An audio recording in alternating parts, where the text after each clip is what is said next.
নমস্কার, আমি শর্মিষ্ঠা। আর আজ আমি তোমাদের সাথে শেয়ার করব most easy and tasty cake recipe. আর এটি বানানো যাবে ঘরোয়া কিছু সামান্য উপকরণ দিয়ে। এটি বানাতে লাগবে কলা, দুধ, ডিম, আটা, ওটস, খেজুর, চিনি, কোকো পাউডার ও বেকিং পাউডার। আর ওপরে ডেকোরেশনের জন্য ড্রাই ফ্রুটস ব্যবহার করতেও পারো, আবার নাও পারো। তো চলো এবার চটপট রেসিপিটা দেখিয়ে দিই। প্রথমে একটি বড় পাত্রে পাকা কলা ছাড়িয়ে তাকে ভালো করে স্ম্যাশ করে নিতে হবে। ভালোভাবে কলা স্ম্যাশ হয়ে গেলে তার মধ্যে একে একে যোগ করতে হবে 1 কাপ মতো দুধ, 4 থেকে 5টি খেজুর এবং 2 থেকে 3 চামচ রোল ওটস। প্রত্যেকটি উপাদান যোগ করার সঙ্গে সঙ্গে চামচ দিয়ে ভালো করে মিশিয়ে নেওয়ার চেষ্টা করতে হবে। এবার মিশ্রণটিতে আমরা যোগ করব 1 কাপ পরিমাণ আটা। তোমরা চাইলে আটার বদলে ময়দাও ব্যবহার করতে পারো। যেহেতু ময়দার চেয়ে আটাই শরীরের জন্য উপকারী, তাই আমি এখানে আটা ব্যবহার করেছি। সব উপাদানগুলি যোগ করে চামচ দিয়ে আবারও ভালো করে মিশিয়ে নিতে হবে। এবার একটি মিক্সিং বোলের মধ্যে মিশ্রণটি ঢেলে দিতে হবে।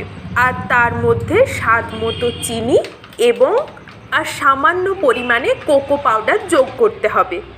মিশ্রণটি ভালোভাবে ব্লেন্ড হয়ে গেলে অন্য পাত্রে একটি ডিম ফাটিয়ে তাকে ভালো করে ফেটিয়ে নিতে হবে। এবার ফেটানো ডিমের মধ্যে মিশ্রণটিকে ধীরে ধীরে ঢালতে হবে। পুরো জিনিসটা ঢালার সময় অন্য হাতে চামচ দিয়ে মিক্স করে যেতে হবে। আর ফাইনালি ওর মধ্যে 2 চামচ মতো বেকিং পাউডার মিক্স করতে হবে। যদি আপনার মিশ্রণের পরিমাণ বেশি হয় তাহলে বেকিং পাউডারের পরিমাণও বেশি দিতে হবে। আর আমি ডেকোরেশনের জন্য আমন্ড ব্যবহার করব, তাই আমন্ডকে এবার কুচি কুচি করে কেটে নেব। এবার পছন্দ মতো শেপ দেওয়ার জন্য পাত্রের গায়ে তেল লাগিয়ে মিশ্রণটিকে ধীরে ধীরে ঢালতে হবে। এবার ডেকোরেশনের জন্য তার উপর যে কোনো ড্রাই ফ্রুটস, টুটি ফ্রুটি যা খুশি ব্যবহার করতে পারেন। আমি এখানে আমন্ডের কুচিগুলো দিয়ে দিলাম। এবার আপাতভাবে আমার কাজ কমপ্লিট। এবার মিশ্রণটিকে আমি এয়ার ফ্রায়ারের মধ্যে ধীরে ধীরে এনে বসাবো। এবার তাকে 30 মিনিটের জন্য লো টু মিডিয়াম ফ্লেমে রান্না হতে ছেড়ে দেব। এবার আমার কাজ খালি অপেক্ষা করা। এবার 30 মিনিট পর খুলে দেখব কেকটা ঠিকঠাক তৈরি হলো কিনা। যদি ঠিকঠাক তৈরি না হয় তাহলে মিনিট 10-এর জন্য তাকে আবারও বসিয়ে দেব। এখানে দেখছি আমার কেকটা ঠিকঠাক তৈরি হয়ে গেছে। তো চলো এবার এটাকে গরম গরম পরিবেশন করা যাক।